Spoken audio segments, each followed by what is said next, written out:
నమస్కారం అండి. Diabetes common problem అయిపోయింది. మన హైదరాబాదు డయాబెటీస్ క్యాపిటల్ అని కూడా చెప్పుకుంటున్నారు ప్రపంచం అంతా. అన్ని కేసులు మన హైదరాబాద్‌లో ఉన్నాయండి. ఈ డయాబెటీస్ అనేది అన్‌ఈవెన్ ఫుడ్ హ్యాబిట్స్ వల్ల, లేకపోతే లివర్‌ని ఇబ్బంది పెట్టే అనేక చెడు అలవాట్లు అంటే లిక్కర్ గానీ, ఇక్కడ చెడు అలవాటు అన్నానని లిక్కర్ తీసుకునే వాళ్ళందరూ కోపగించొద్దండి. అక్కడ మీరు ఎలా తీసుకోవాలంటే, ఒక లిమిట్‌లో తీసుకుంటే అది అమృతం. అతిగా తీసుకుంటే విషం. లిక్కర్ గురించి కూడా ఆయుర్వేదంలో అద్భుతంగా రాస్తాడు. చాలా పేజీలు ఉంటుంది. అది అసలు ఎలా తాగాలి? ఎందుకు తాగాలి? ఎంత తాగాలి? ఏ వాతావరణంలో తాగాలి? ఎటువంటి క్లైమేట్‌లో ఎలా ఎంజాయ్ చేస్తా తాగాలనేది ఆయుర్వేదంలో రాసినంత ఎక్కడా రాయరు. ఉమర్ ఖయ్యామ్ అద్భుతంగా ఆయన ఈ లిక్కర్ గురించి వర్ణించడం ఇవన్నీ చాలామందికి తెలిసే ఉంది. కొన్ని బార్ల పేర్లు ఉమర్ ఖయ్యామ్ బార్ అని కూడా పెట్టేవారు పూర్వం. మరి ఇప్పుడు ఎక్కడా కనపట్లేదు. ఈ లిక్కర్ అనేది అతిగా తాగడం కానీ, లేకపోతే మనం ఈ లివర్ ఇబ్బంది పడి హై ప్రోటీన్ అరగంది విపరీతంగా తీసుకోవడం, చెడిపోయిన ఆహార పదార్థాలు, ఆయిల్స్ ఇలాంటివి తీసుకోవడం వల్ల ఏమవుతుందంటే ఫస్ట్ డయాబెటీస్ అనేది స్టార్ట్ అయ్యేది లివర్లోనండి. లివర్ నుంచి మీ సెల్‌లోకి వెళ్తుంది ఇది. సెల్ ఎప్పుడైతే మీకు వీక్ అయిందో అప్పుడు ఈ కల్మషం అనేది లివర్‌కి పక్కనే ఉంటుందండి ప్యాంక్రియాస్. లివర్ ఎంత ఉందనుకోండి, ప్యాంక్రియాస్ మన అంత ఉంటుంది. లివరే మొట్టమొదటి ఆర్గాన్ కాబట్టి మనం తిన్న ఆహారాన్ని అరిగించి గ్లూకోజ్ దాని ద్వారా బ్లడ్‌గా మార్చి బ్లడ్‌లోకి సప్లై చేస్తుంది కాబట్టి, దీంతోటి పాటు ఈ కల్మషం కూడా అతిగా ఉండటం వల్ల ఏమవుతుందంటే ఈ ప్యాంక్రియాస్ గట్టిపడడం వల్ల, టాక్సిన్స్ దాంట్లోకి చేరడం వల్ల, ప్యాంక్రియాస్ సరిగ్గా పనిచేయకపోవడం వల్ల మనకి ఈ ఇన్సులిన్ రిలీజ్ అనేది అప్ అండ్ డౌన్ రావడం వల్ల ఈ షుగర్ వ్యాధి అనేది వస్తుందండి. దీన్ని మేము ఆయుర్వేదంలో మేహ వ్యాధులు అంటాం. మూత్ర వ్యాధులు, మేహ వ్యాధులు.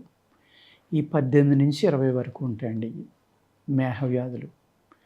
అనేక పేర్లతోటి వీటిని పిలుస్తాం. కొంతమందికి ఈ షుగర్ వ్యాధి అనేది ఓన్లీ బ్లడ్‌లోనే ఉంటుందండి. కొంతమందికి ఓన్లీ మూత్రంలోనే ఉంటుంది. ఇలాగా ఈ షుగర్ వ్యాధిలో కూడా రకాలు ఉంటాయన్నమాట. ఈ షుగర్ వ్యాధికి మనం మెడిసిన్ ఇవ్వాలి అంటే తప్పనిసరిగా లివర్కి ఇస్తేనే షుగర్ వ్యాధికి మందులు ఇవ్వాలండి. లివర్ 100% బాగా పనిచేసింది అనుకోండి, కొన్ని నెలలకో కొన్ని సంవత్సరాలకో ఆ ప్యాంక్రియాస్లో ఉన్న బ్లాకేజ్ కానీ, ప్యాంక్రియాస్లో ఉన్న టాక్సిన్స్ కానీ బయటికి వచ్చేసి అప్పుడు ప్యాంక్రియాస్ కూడా మళ్ళీ పనిచేయడం మొదలుపెడుతుంది.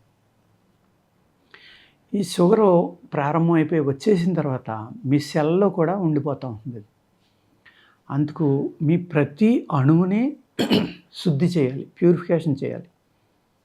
అలా చేసినప్పుడు ఇది నిర్మూలించడానికి కూడా అవకాశం ఉంటుందండి. చాలామందికి తెలుసు, అనేక మంది అనేక వీడియోలు చేస్తున్నారు. షుగర్ ఏ విధంగా కంట్రోల్ అవుతుందంటే ఒక 2-3 టిప్స్ చెప్తానండి నేను. నేల తంగేడు దాని సమూలం తీసుకోండి, దాని చూర్ణం తీసుకోండి. నేను చెప్పిన ఏ మూలికైనా సరే ఓన్లీ సండేసే కలెక్ట్ చేసుకోండి మీరు. అలాగే నేరేడు తాట కానీ, నేరేడు చిగుళ్ళు కానీ, నేరేడు ఆకులు కానీ, నేరేడు వెనిగర్ కానీ, నేరేడు విత్తనాలు వాడుకున్నప్పుడు ఆ విత్తుల్ని బ్రౌన్ కలర్ వచ్చేదాకా వేపించాలండి. వేపించి పౌడర్ కొట్టుకుని వాడుకోవాలి షుగర్ మెడిసిన్స్లో వాడుకున్నప్పుడు. పొడపత్రి, ఈ 3 రకాల నేరేడులో ఒక భాగం ఏదో ఒకటి ఈ పొడపత్రి. అలాగే నేను అయితే చెప్పని ఈ 3 సమభాగాలు తీసుకోండి. నేల తంగేడు పసుపచ్చగా పువ్వులు ఇడుస్తుంది. మనకి గొబ్బెమ్మలను అలంకరించడానికి పల్లెటూరులో అందరూ కూడా తంగేడు పువ్వులు పెడతారు, అందరికీ తెలుసది. ఈ తంగేడు సమూలం తీసుకోండి.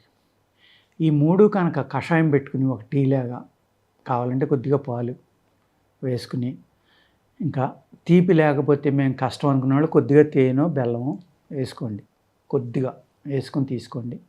ఉదయం సాయంత్రం తాగి వాకింగ్ అనేది కంపల్సరీ. వ్యాయామం కానీ వాకింగ్ కానీ, ఎంత ఎక్కువ వ్యాయామం చేస్తే మీరు ఇటువంటి మందులు వాడుకుంటా అంత చక్కగా మీకు షుగర్ అనేది కంట్రోల్ అవుతుందండి.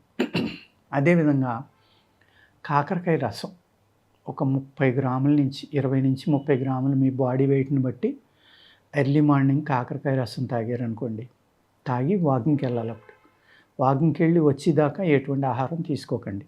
అప్పుడు ఇన్సులిన్ నుంచి బయటపడటానికి కూడా ఆస్కారం ఉంది. అంత బాగా పనిచేస్తుంది. ఏ మెడిసిన్ అయినా అందరికీ పనిచేయదండి. వాళ్ళ బాడీ తత్వాన్ని బట్టి, వాళ్ళ కష్టాన్ని బట్టి, వాళ్ళ యొక్క వ్యాయామం. ఇక్కడ షుగర్ వ్యాధి తగ్గాలి అంటే వ్యాయామం అనేది అన్నిటికంటే ఇంపార్టెంట్ అండి, మందుల కన్నా. మీరు వ్యాయామం, డాక్టర్ చెప్పిన వ్యాయామం చేస్తా మీరు షుగర్‌కి 2-3 రకాల మందులు వాడుకుంటే అది కూడా కంట్రోల్లోనే ఉంటుంది. ఎందుకంటే షుగర్ ముదిరిపోయిందనుకోండి, ఇది సెల్స్‌లో ఉంటుందని చెప్పాను కదా!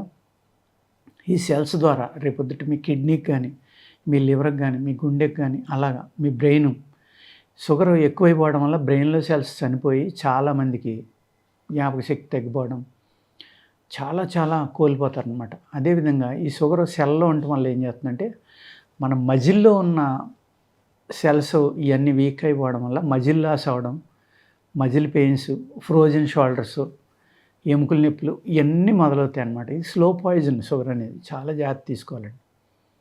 కొంతమంది వాత వ్యాధి లేనోళ్ళు, అలాగే చలవ శరీరం కానివాళ్ళు అయితే మెంతులు కూడా తీసుకోవచ్చు.